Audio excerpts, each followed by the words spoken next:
वानखेड़े में रोमांच की सारी हदें पार। ऋषभ पंत के विकेट पर हाई वोल्टेज बवाल, चट्टान बनकर तबाही मचा रहे थे ऋषभ पंत। अंपायरों की बेईमानी देखकर पूरी दुनिया दंग, जीतकर भी कैसे हारा भारत। आउट होकर रोने लगे थे रोहित, विराट और सरफराज, फिर आग का गोला बनकर मैदान में उतरे थे ऋषभ पंत। अंपायरों की एक गलती से जीता मैच कैसे हारी भारतीय टीम। भारत को मिली इतिहास की सबसे शर्मनाक हार। मैच हार कर रोने लगे कप्तान रोहित शर्मा।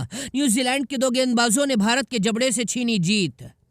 140 करोड़ हिंदुस्तानी आवाम धड़कन थाम कर बैठी थी। वानखेड़े स्टेडियम में 40,000 दर्शकों की सांसें अटक गई थीं। भारत के 4 सबसे बड़े बल्लेबाज 28 रन पर पवेलियन लौट गए थे।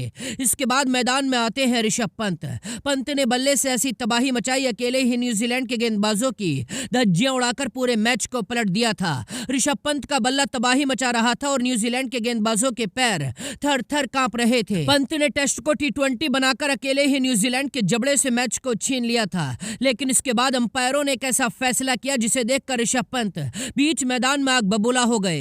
विराट कोहली और गौतम गंभीर का पारा हाई हो गया। दरअसल दूसरी पारी में न्यूजीलैंड ने भारत के सामने 147 रनों का टारगेट खड़ा किया था। यानी भारत को इस टेस्ट को जीतने के लिए 147 रन बनाने थे।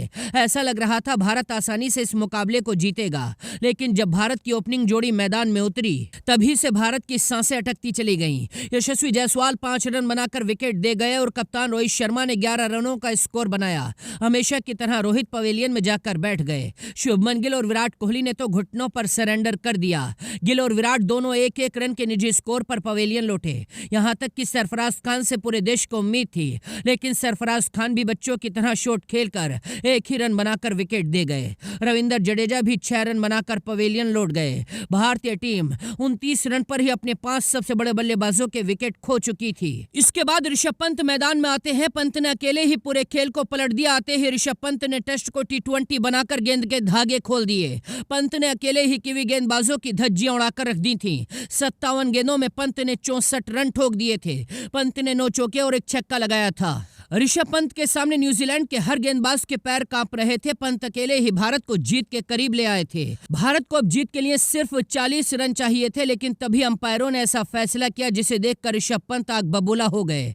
दरअसल ऋषभ पंत ने एजाज पटेल की गेंद को डिफेंस करने की कोशिश की थी, लेकिन गेंद मिस हो गई। मिस होने के बाद गेंद बैट के बिल्कुल करीब से निकलते हुए पैड से टकराई और kiwi wicket keeper Tom Blundell के हाथों में समा गई। इसके बाद एजाज पटेल ने कैच आउट की अपील की, लेकिन अंपायर ने नॉट आउट दे दिया। न्यूजीलैंड ने तुरंत रिव्यू लिया। DRS लेते ही फैसला थर्ड अंपायर के हाथों में था। गेंद स्निकोमीटर में पैड और बल्ले पर एक साथ लग रही थी। अंपायर भी परेशान थे कि गेंद पहले बल्ले पर लगी है या पैड पर। ऋषभ पंत अंपायरों के सामने दलील दे रहे थे कि गेंद पहले पैड पर लगी है। पंत अंपायरों से बहस कर रहे। इसी बीच थर्ड अंपायर ने तानाशाही भरा फैसला सुना दिया और ऋषभ पंत को आउट करार दे दिया। गुस्से में तमतमाए पंत हैरानी के साथ मैदान से बाहर गए। इसके बाद तो भारत की पूरी टीम ढेर होती चली गई। न अश्विन कुछ कर पाए, न आकाशदीप। अंत में वाशिंगटन सुंदर भी बोल्ड हो गए और भारत को 25 रनों से तीसरे मैच में भी हार का सामना करना पड़ा है।